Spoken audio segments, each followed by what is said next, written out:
Hello class, welcome to our LFCS online class. Myself Sandhya Tiwari, your SST teacher.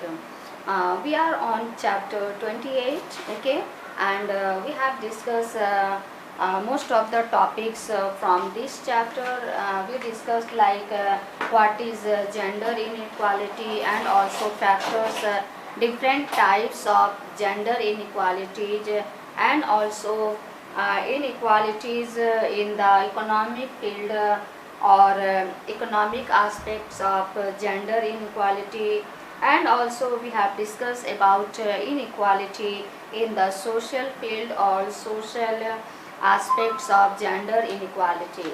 Okay beta, and today we are going to start a new topic that is factors responsible for gender inequality. What are the factors?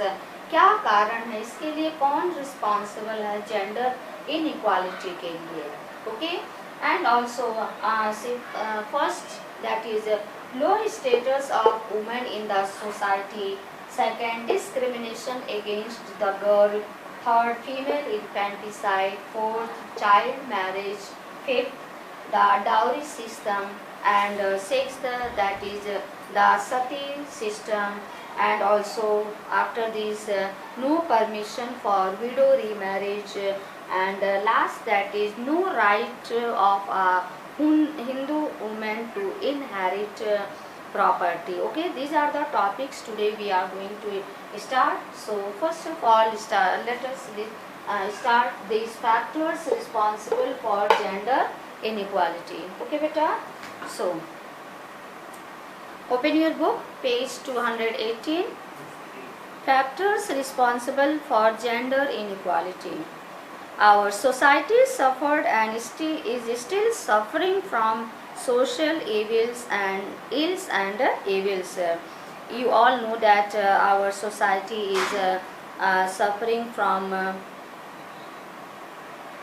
a lot of social evils and also some social ills. Okay, gender inequality or inequality between males and females was one of them, and among all the social evils, the most one or important one, that is differences between female child and male child was one of them included in this factor. Women suffered from many disabilities. The chief among them were the following, and women suffered from a lot of problem, and the first one that is see, हमने देखा कि हमारे समाज में कई सारी कुरीतियाँ हैं, जो कि सबसे जो खराब कुरीति है वो कौन सी है, वो है जो कि लड़के और लड़कियों में अंतर करना, और जिसकी वजह से वुमेन सफ़र करती हैं. और उसमें सबसे इम्पॉर्टेंट क्या है, chief among them low status of women in the society. समाज में वुमेन का जो स्टेटस है बहुत ही लो है. ठीक, women was socially subordinate to man in one way or the other. किसी न किसी तरह से उनको हमेशा लो देखा जाता है, उनको नीची निगाहों से देखा जाता है. She had seldom been permitted to live independently. उनको कभी कभार ही ऐसा हुआ होगा कि उनको इंडिपेंडेंटली रहने का मौका मिला होगा, नहीं तो नहीं. She has been considered inferior to man, and woman always considered inferior, low in comparison to man. हमेशा से ही वुमेन को मैन की अपेक्षा लो देखा गया है, नीचे रखा गया है, उनको नीची निगाह से देखा गया है. Second, discrimination against the girl. हमने भेदभाव किया किसके प्रति, गर्ल चाइल्ड के प्रति. ठीक, The girl is discriminated against in many ways. Girls कई प्रकार से वो उनके साथ भेदभाव किया जाता है. In many families, preference is given to the birth of a boy rather than a girl because it is said that continuity of the family depends upon the boy and not the girl, who will shift to the family of her in-laws when she grows up and gets married. अब कैसे भेदभाव किया जाता है वहीं आप देख लीजिए. कई सारी फैमिलीज़ में ऐसे हैं लोग कि बॉय चाइल्ड को प्रीफर करते हैं. जैसे कि उनके घर में बॉय चाइल्ड का बर्थडे हुआ, कुछ सेलिब्रेशन हुआ, वो बड़ी ही धूमधाम से मनाया जाता है. और वहीं पर गर्ल चाइल्ड को ज़्यादा एकदम बिल्कुल ही हम यूँ कह सकते हैं कि बिल्कुल ही इम्पोर्टेंस नहीं दिया जाता है.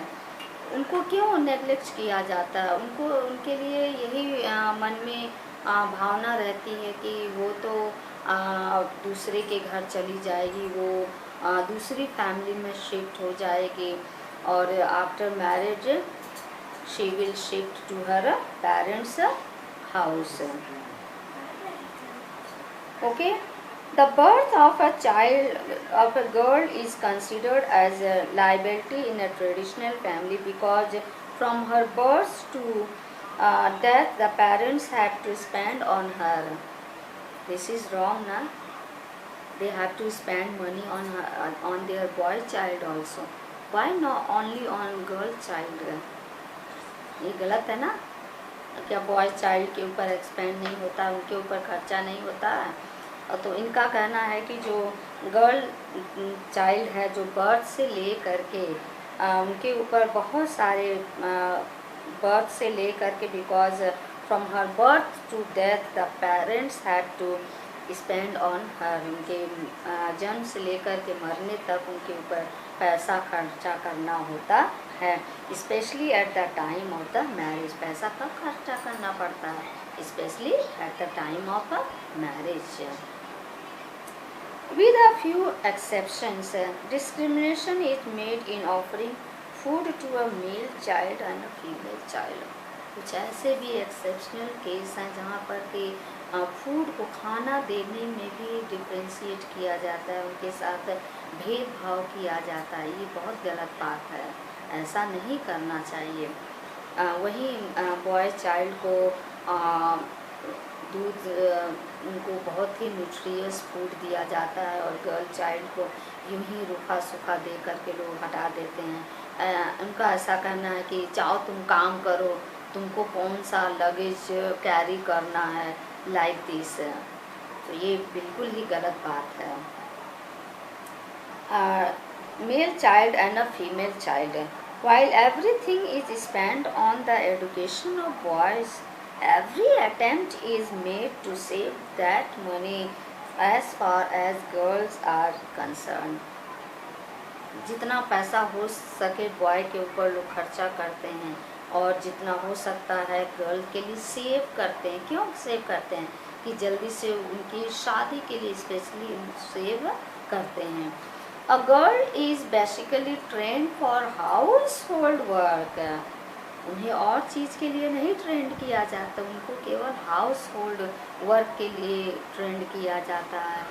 जैसे कि खाना पकाना हुआ, बर्तन साफ करना हुआ, घर को मैनेज करना हुआ, और भी डस्टिंग करना हुआ, और भी सारे जो वर्क्स होते हैं घर के, उसके लिए उनको ट्रेंड किया जाता है. ना ही उनको एजुकेशन दिया जाता है, ना ही उनको खेल कूद में पार्टिसिपेट लेने दिया जाता है. ठीक. While every attempt is made to make the male child proficient in one occupation or rather other, और वहीं पर गर्ल बॉय चाइल्ड को एक नहीं दो चीज़ों में, तीन चीज़ों में प्रोफिशेंट उनको प्रॉपर किया जाता है. अरे मेरा बेटा है, ये करेगा वो करेगा, उसको ऐसा मौका मिलना चाहिए, वैसा मौका मिलना चाहिए, like this. The girl is basically trend for house work. और वहीं गर्ल को वो चाहते हुए भी नहीं कर सकती, उसको घर के वर्क के लिए ट्रेंड किया जाता है. Okay. Now next topic, that is a female infanticide. As discussed above, to some people birth of a daughter was nothing less than a curse. जैसा कि हम लोगों ने ऊपर डिस्कस किया कि किसी किसी फैमिली में एक गर्ल चाइल्ड का बर्थ एक अभिशाप की जैसा हो जाता है. As such they used to kill them the moment they were born. और ऐसा भी होता है कि बॉर्न होते समय ही लोग कुछ फैमिली में उसको मार डालते हैं. It shows that at some places women have no right to live. और ये देखा जा रहा है, इससे क्या शो हो रहा है कि वुमेन को रहने का भी अधिकार नहीं है.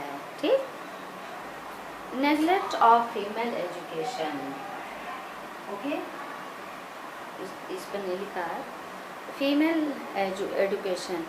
Women where often neglected in the field of education. हमेशा से ही वुमेन की एजुकेशन पर जोर नहीं दिया गया, उनके ऊपर ज़्यादा ध्यान नहीं दिया गया, उनकी एजुकेशन को नेग्लेक्ट किया गया.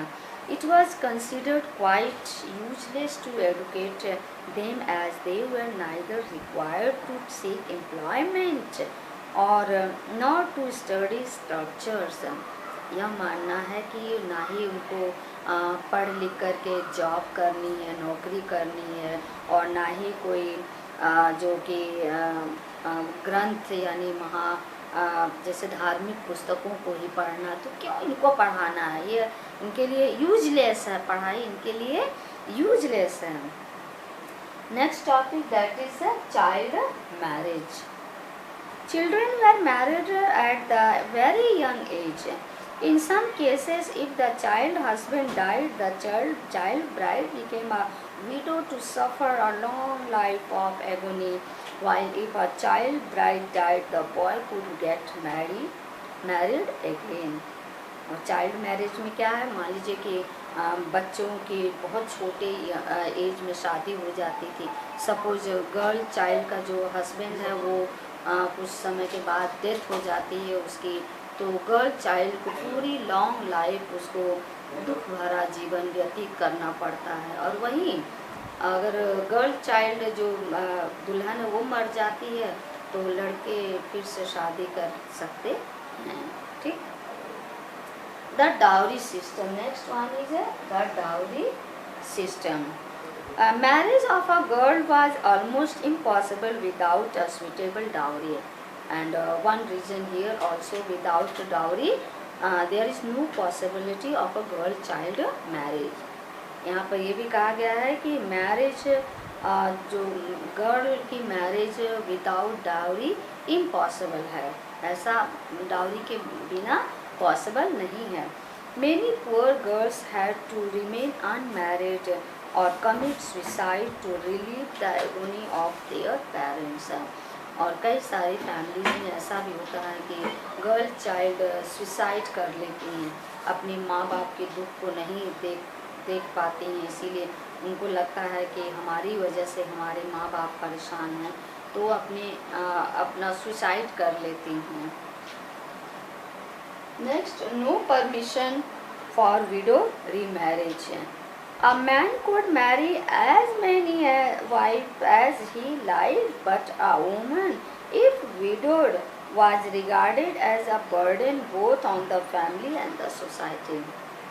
Suppose इसमें नो परमिशन, विडो को रीमैरी करने का कोई परमिशन नहीं, लेकिन वहीं पर man could marry as many as wife, जितनी बार शादी हो सके वो उतनी बार शादी कर सकता है. लेकिन वहीं उसी जगह पर एक विडो है, वो अपनी पूरी लाइफ वैसे ही रह जाती है, उसको परमिशन नहीं है शादी करने की. She commanded no respect and lived a life of neglect and disgrace. For her death was better than life in this cruel world. और क्या, उसको बहुत ही उनको समाज में रिस्पेक्ट भी नहीं दिया जाता है, उनको हर तरफ से नेग्लेक्ट किया जाता है, तो उनको यही लगता है कि हमें मर जाना ही अच्छा है, इस जीवन से अच्छा है कि हम मर जाएं. Many widows left their house in disgust. कई सारे जो widows हैं इसी परेशानी की वजह से वो अपना घर बार छोड़ दिए. The sati system. It was regarded as the noblest virtue for a widow to burn herself on the funeral pyre of her dead husband. यह भी माना जाता है कि इनका कहना है कि यह बहुत ही एक अच्छा काम है जो कि पति की चिता पर ही वो अपने आप को जला लें. If she hesitated,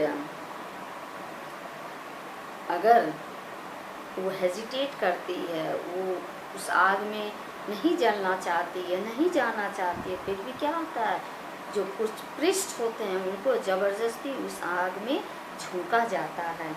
but if she hesitated, the so called priest and relatives would push her into the flames. वो रिलेटिव्स होते हैं, जो प्रीस्ट होते हैं, उनको ज़बरदस्ती धक्का दे करके आग के फ्लेम में धकेल दिया जाता है. It only proves how the selfish society had tortured the woman for. और ये इससे क्या शो होता है, क्या दर्शाता है, यही कि वुमेन्स को कितना टॉर्चर किया जा रहा है, उनको ज़बरदस्ती आग में झोंका जा रहा है. सोसाइटी जो समाज है कितनी सेल्फिश है. Last topic, no right of a Hindu woman to inherit property. In the Hindu society, a woman had no right to inherit the property of her husband.